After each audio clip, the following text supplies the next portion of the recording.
Quotes motivasi, kultum. Di negara mana sebenarnya Dajjal dan pasukannya akan keluar? Ini ciri-cirinya.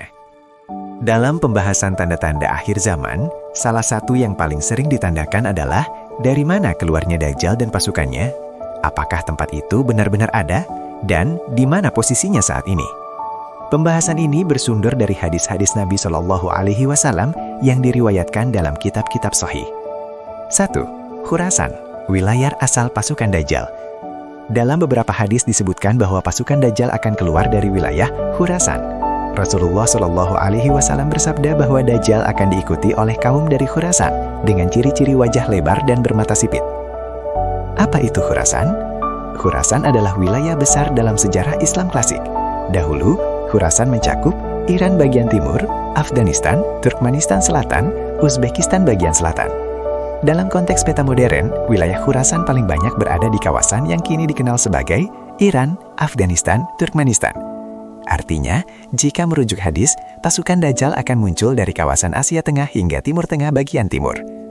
Namun, perlu digarisbawahi, ini bukan berarti negara-negara tersebut sekarang adalah markas Dajjal. Hadis berbicara tentang peristiwa akhir zaman yang belum terjadi. 2. Isfahan, kota yang disebut secara spesifik.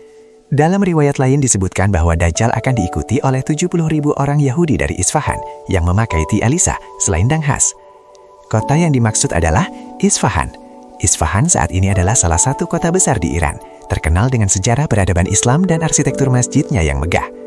Hadis ini bukan berarti seluruh penduduk Isfahan akan mengikuti Dajjal, melainkan menyebutkan kelompok tertentu pada masa tersebut. 3. Tempat munculnya Dajjal secara awal. Sebagian ulama menjelaskan bahwa Dajjal pertama kali akan muncul dari arah timur, lalu bergerak menyebarkan fitnahnya ke berbagai penjuru dunia. Ada juga riwayat yang menyebutkan bahwa Dajjal saat ini terikat di sebuah pulau, sebagaimana kisah sahabat Tamim Ad-Dari dalam hadis panjang tentang pertemuannya dengan Dajjal. Namun, lokasi pasti pulau tersebut tidak dijelaskan secara detail dan tidak dapat dipastikan secara geografis saat ini. 4. Posisi saat ini masih gaib dan belum terjadi. Penting untuk dipahami, keluarnya Dajjal adalah peristiwa besar akhir zaman. Belum ada bukti sahih bahwa ia sudah muncul. Tidak boleh menunjuk negara atau wilayah tertentu sebagai pusat Dajjal saat ini. Islam melarang kita berspekulasi tanpa dalil yang jelas. Yang ada hanyalah informasi global dari hadis, arah timur dan wilayah Khurasan. 5. Hikmah penyebutan wilayah. Mengapa Rasulullah Shallallahu Alaihi Wasallam menyebut wilayah tertentu? Para ulama menjelaskan bahwa ini sebagai tanda bagi orang beriman agar waspada. Bukti kenabian karena informasi detail tentang masa depan. Pengingat bahwa fitnah Dajjal berskala global. Namun fokus utama ajaran tentang Dajjal bukanlah peta geografisnya, melainkan bagaimana cara selamat dari fitnahnya. 6. Cara selamat dari fitnah Dajjal.